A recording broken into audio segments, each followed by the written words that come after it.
আৰু ইয়াত মই মিলাম মৌ আৰু এয়া গৰম গৰম তুলসী আৰু আদাৰ চাহ মই মন্মি কিচেন এণ্ড ব্লগছৰ আন এটা ভিডিঅ'লৈ আপোনালোকক স্বাগতম জনাইছোঁ আজিও কুকিং ভিডিঅ' লৈ অনা নাই মই যে মাজে মাজে আপোনালোকক হেল্থ টিপ দিওঁ আজিও তেনেকুৱা এটা ভিডিঅ' লৈ আহিছোঁ আপোনালোকৰ ওচৰলৈ ডিচেম্বৰ মাহ শেষ কিন্তু অন্য দিনৰ দৰে মানে আগৰ তুলনাত ঠাণ্ডাটো কম হ'লেও ইমানেই চাৰিওফালে মানে ধুৱলি কুঁৱলী নহয় ধূলি যথেষ্ট আৰু এইটো সময়ত খুব পানী লগা জ্বৰ কাহ হয় ঠাণ্ডাৰ কাৰণেও হয় ডাষ্ট এলাৰ্জিৰ কাৰণেও হয় মানে মোৰটো হৈছে মাজে বিয়া বিয়া বিয়া দুখনকৈ বিয়া হৈ গ'ল আৰু আজিকালি পেণ্ডেলবিলাক ন ওপৰটো অ'পেন থাকে মুকলি এটা জেগাত হয় যে ৰিজৰ্টবিলাকত ৰাতি কলিটো যথেষ্ট পালোঁ নহয় দুদিন চৰ্দি জ্বৰ কাহ আছিলে এতিয়া অকণমান মাতটো ভাল পাইছোঁ বাৰু সেইকাৰণেও ভিডিঅ' দিয়া তেনেকৈ বিয়াৰ ভিডিঅ' দিয়া হোৱাই নাই মাত্ৰ মেহেন্দিলৈকেহে দিলোঁ জোৰোণৰ ভিডিঅ' আৰু ৰাতি বিয়া আকৌ দৰা ঘৰ পাৰ্টি সেইবোৰ ভিডিঅ' আছে লাহে লাহে দি থাকিম আপোনালোকক মাছে গাটো বেয়া কাৰণে অকণমান ৰেষ্ট ল'লোঁ আৰু গুৱাহাটীও গৈছিলোঁ 3 দিনৰ কাৰণে মানে অকণমান 2-3 দিন ৰেষ্ট ল'লোঁ বিয়াৰ ভিডিঅ' দিম তাৰ আগতে তুলসী অকল কাহেই ভাল নকৰে বহুত বেমাৰৰ পৰা আমাক ৰক্ষা কৰে যেনেকৈ আমাৰ ইমিউন ছিষ্টেমটো বঢ়ায় কোনো বেমাৰ আজাৰ নোহোৱাকৈ আমাক মানে শৰীৰটো সবল কৰি ৰাখে গাট হেল্থ ঠিক কৰে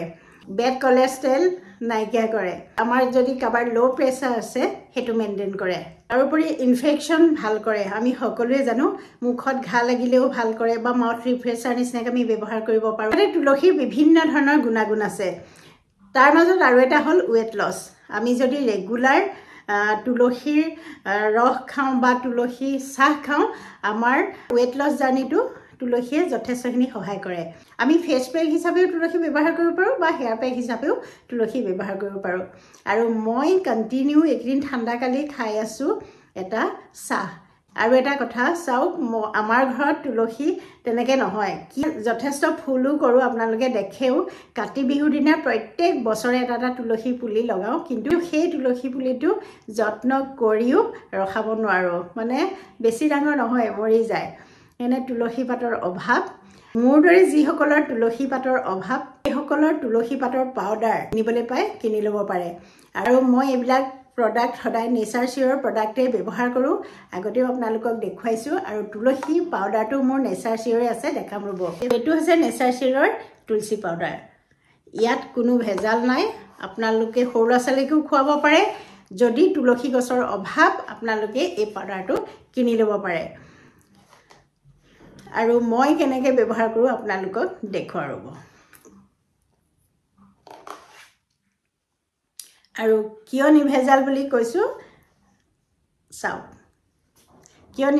আৰু ইয়াত যে কোনো ভেজাল নাই প্ৰমাণ হিচাপে চাওক মই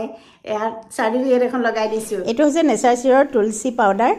একদম পিয়'ৰ পাউডাৰ মই চাৰ্টিফিকেট দেখাই দিছিলোঁ আৰু এতিয়া মই চাহ বনাম চচপেনটোত অকণমান মই পানী বহাই দিছোঁ পানীটো উতলিলেই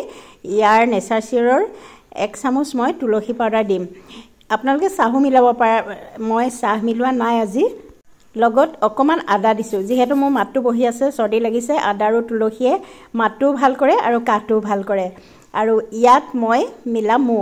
চাহকাপ প্ৰথমতে মই চেকি লৈছোঁ আগত আৰু এবাৰ কৈছোঁ আপোনালোকে ইয়াত চাহো মিলাই ল'ব পাৰে মৌ দিছোঁ এই মৌটো নেচাৰ চিয়'ৰৰ তুলসী পেকেটৰ ভিতৰতে আহে আৰু এয়া গৰম গৰম তুলসী আৰু আদাৰ চাহ যদি আপোনালোকেও নেচাৰ চিয়'ৰ তুলসী পাউডাৰটো কিনো বুলি ভাবে মই ডেছক্ৰিপশ্যনত লিংক দি থ'ম কিনি ল'ব পাৰিব বাই বাই